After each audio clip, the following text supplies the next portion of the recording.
What's up YouTube? JL Fulks here. Welcome back to the channel. For today's video, we're going to be talking about one of my favorite guitars in my guitar collection, my Heritage Guitars Custom Core H150 in Dark Cherry Burst.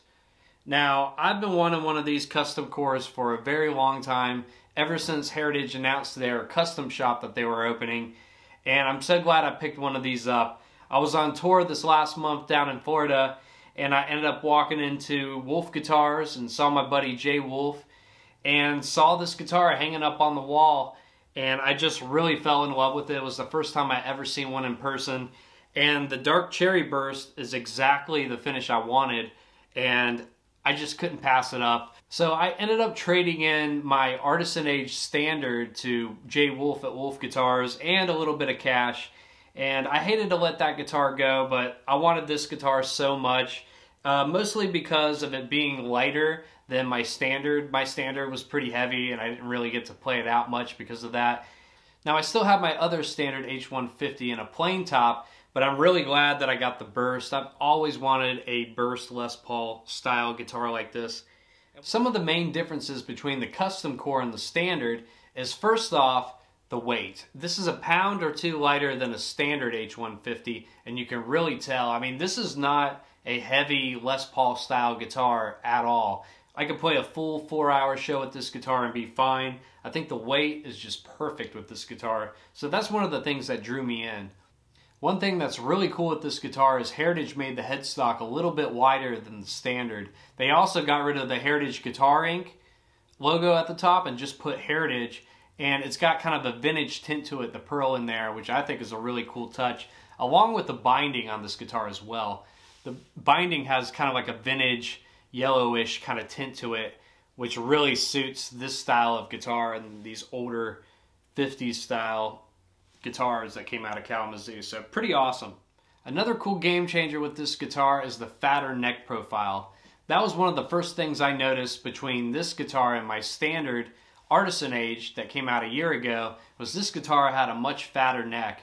And I like it better just because I can dig in more on the blues and rock stuff. But some people like a slimmer neck, like my PRS CE24 has a much slimmer neck. I play that guitar differently than I would this guitar. But for a Les Paul style guitar, I like the fatter neck, and I think it really contributes to the tone. And I'm able to really bend out some of these notes and really dig in on the blues and rock stuff. It's definitely my style neck for sure.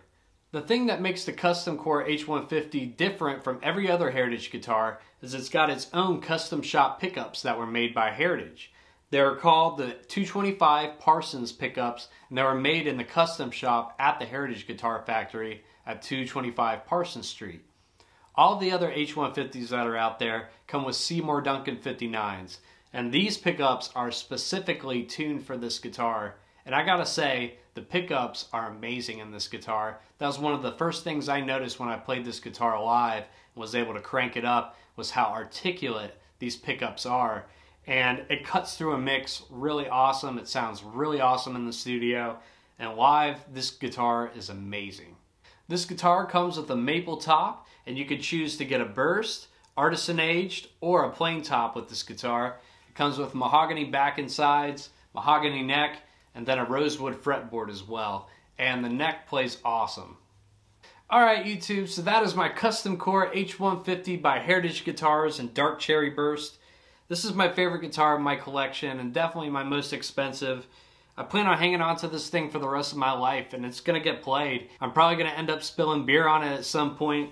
This is one I just plan on playing a lot of shows with. It sounds great for the live shows of my trio. Sounds great in the studio and in sessions. Sits awesome in a mix. It's just awesome. I love it, and I'm just completely blown away by it every time I look at it and take it out of the case and see it on the guitar stand. It's just an awesome guitar, and I definitely recommend it to anybody out there that's looking for an alternative, you know, for a guitar like this. But anyways, thanks for watching the video. Be sure to stay tuned to the channel. I got a lot of videos coming out on this guitar. Going to be doing more demos with it, some more cleaner demos so you can hear more of what the pickups sound like and all kinds of different stuff. But anyways, like, share, and subscribe, and I'll catch you on the next one. Peace.